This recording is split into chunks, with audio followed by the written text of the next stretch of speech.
हाँ जी।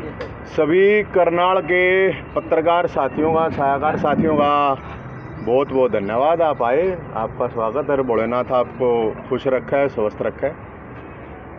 आज का जो विषय है वो ये है कि हमने 18 तारीख को हर की पैड़ी हरिद्वार से कावड़ यात्रा शुरू करी है, और वो कावड़ यात्रा का जो मकसद है, उस कावड़ यात्रा का मुख्य जो मकसद है वो तो है कि मुख्यमंत्री खट्टर साहब को सद्बुद्धि दे, शक्ति दे। देखो, उनकी शक्ति के लिए हम प्रयास कर रहे हैं भोलेनाथ के पास जाके। और 5 मुद्दे हैं। जिस तरह पांडवा ने 5 गांव मांगे थे ना, तो उसी तरह 5 मुद्दे हैं। एक मुद्दा, पहला मुद्दा है कि जो परावर की ज़मीन का मामला है, जहाँ पे स्कूल कॉलेज हॉस्पिटल बनना था, तो उसके लिए नोटिफिकेशन अभी तक जारी नहीं हुआ है। लेकिन सरकार अखबारों में दे देगी कि हमने ये कर दिया है, दे दी ज़मीन, अभी तक नोटिफिकेशन नहीं आया है। तो एक तो मुद्दा ये है कि स्कूल कॉलेज हॉस्पिटल के लिए वहाँ 100 करोड़ रुपए दे सरकार। भगवान परशुराम मंदिर हम वहाँ पे बनाएंगे। 26 तारीख को महाशिवरात्रि के दिन वहाँ पे नींव रखी जाएगी भगवान परशुराम मंदिर की।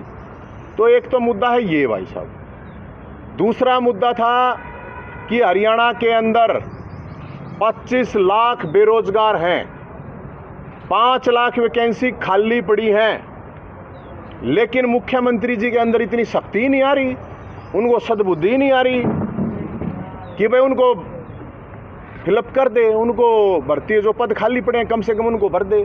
अकेले सीईटी के जो कंबाइंड एंट्रेंस टेस्ट होना है, उसी के करीब 13 लाख, 2 साल तक 13 लाख बच्चे 2 साल हो गए हैं। हर महीने कह देते हैं इस महीने होगा, इस महीने होगा, 2 साल तक धक्के खा रहे हैं। सीईटी के अकेले बता रहा हूँ मैं। जो अलग है टीचर के हैं, हरियाणा पुलिस है, अलग अलग डिपार्टमेंट में, हेल्थ डिपार्टमेंट में है, उनका तो हिसाब ही नहीं है। अभी तक एग्ज़ाम ही नहीं ले पा रहे हैं, वैकेंसी खाली पड़ी हैं। अकेले टीचर की 40,000 वैकेंसी खाली पड़ी हैं। तो हम तो ये सद्बुद्धि के लिए कि मुख्यमंत्री खट्टर साहब को सद्बुद्धि आए, शक्ति आए, क्योंकि शक्तिहीन है, मैं तो ये मानता हूँ। बोधा अपना हरियाणवी में बोधा कहते हैं, कमज़ोर कहते हैं, वीक कहते हैं अंग्रेजी में। तो ऐसे मुख्यमंत्री हैं। ये दूसरा मुद्दा। फिर आगे बात कि जब बेरोजगारी है तो फिर क्राइम, हरियाणा के अंदर जो क्राइम की सिचुएशन है, आप सोच के देखिए कि विधायक इस्तीफा देते घूम रहे हैं कि हमारे बस की नहीं है विधायक की। सोच के देखो आप।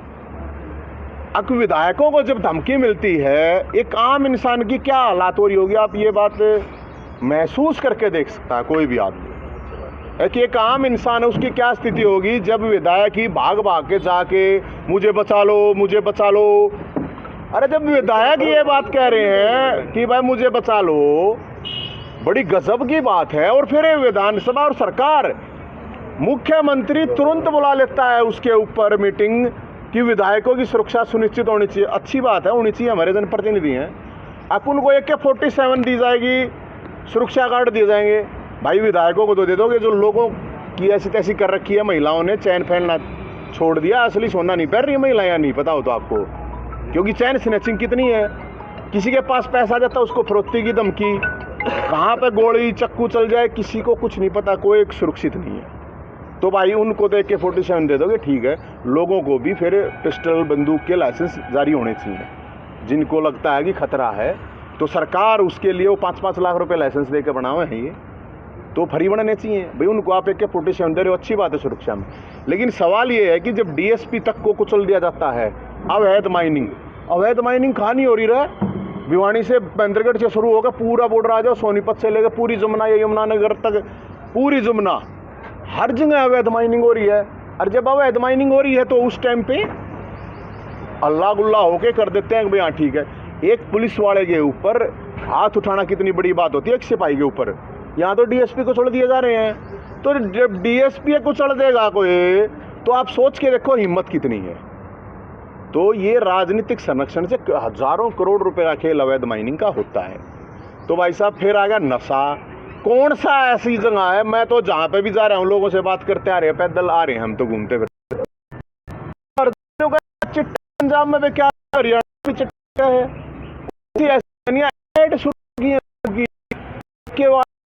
हमारा बड़ा ये दारू पियो, आपका परिवार भी रहेगा, आप स्वस्थ रहोगे। अरे दारू भी रहेगा। दारू पीने वाले तुम्हें ना पी लेंगे, उनकी ऐड की जरूरत की है? कभी मैं अपने हरियाणा में ऐड करा इस सरकार ने? अरे हरियाणा दूध दही का खाना बोला करते, अब तो दारू का पीना हो गया भाई। दारू सस्ती कर रही है सरकार, दूध महंगा कर रही है। दारू तो इजीली अवेलेबल हो जाती है 12 बजे रात में, दूध आपको नहीं मिलेगा 9 बजे भी।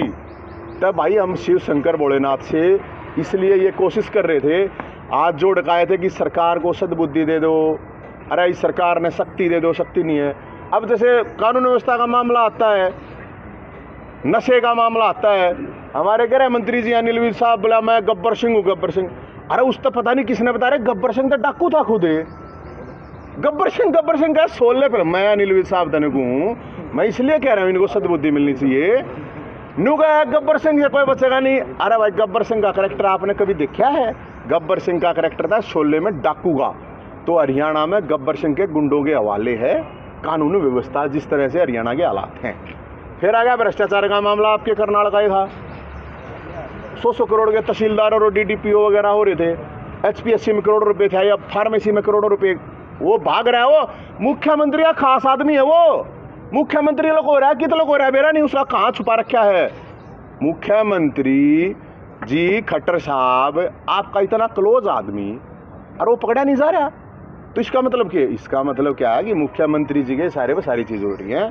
मुख्यमंत्री जी नकली राजा हरिश्चंद्र का मोर बांधे घूमे हैं। तो ये हमारे 5 इशू थे, नशा, क्राइम का, रोजगार का, प्रावर की जमीन का। फिर जहाँ पे भी जा रहे हैं तो वहाँ की लोकल बात है। जहाँ तक देखो आज तो करनाल में हम, हालांकि ये इकट्ठा कर रखा है हमने, गंगा जल ला रहे हैं सब टाइम तक देंगे अपनी कावड़ यात्रा पूरी होने के बाद। करनाल के अंदर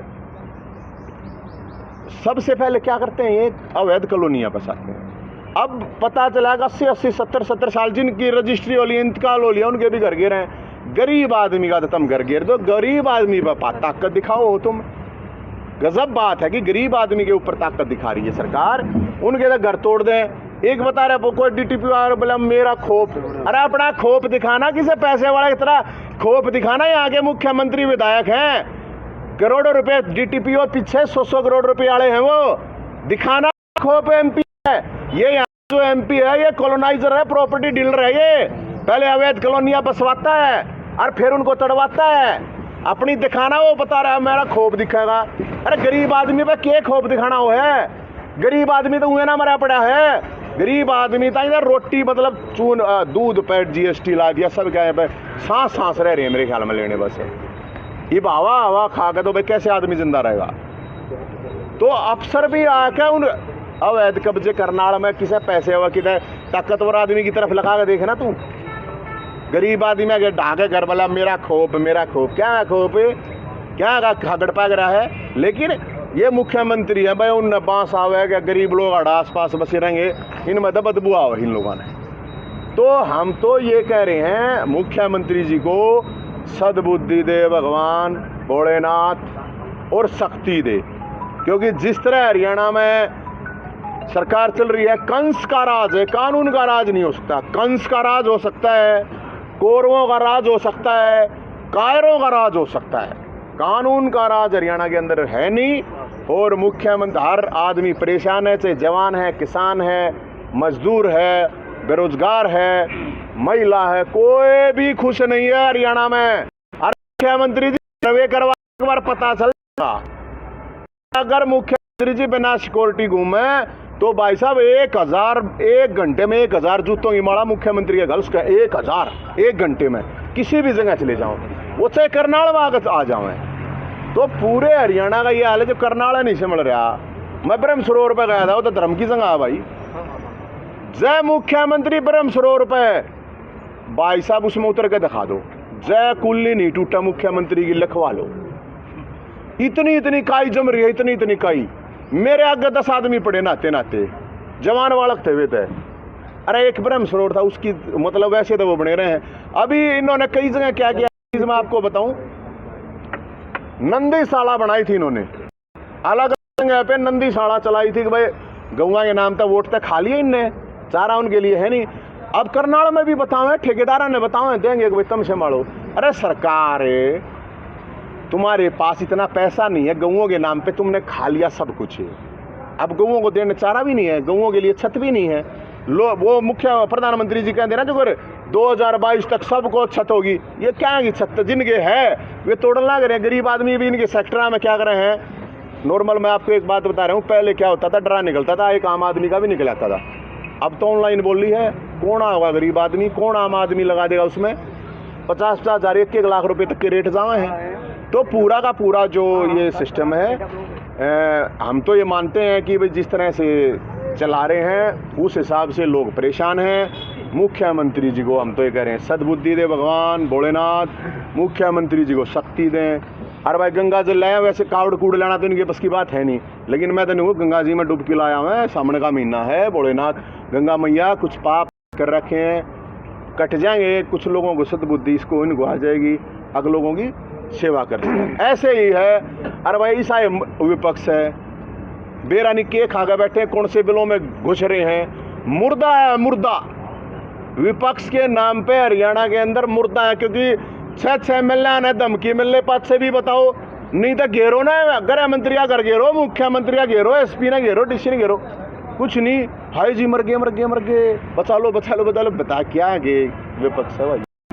तो ये हालात है साहब, और तो ये कह रहे हैं मुख्यमंत्री ने सत्ता दे, अरे नहीं था भाई देखेगी जनता को, कोई सवाल हो तो बता। अभी पिछले दिनों DSP को जिस तरीके से डंपर से कुचल दिया जाता है, उस परिवार ने भी सवाल उठाया कि उनके सिक्योरिटी गार्ड थे, SHO मुख्य कहाँ थे, माइनिंग अधिकारी कहाँ थे। अरे भाई साहब मैं आपको बताता रहा हूँ, किसी की हिम्मत है क्या, थाने के आगे के निकलने की हिम्मत नहीं होती आम आदमी की।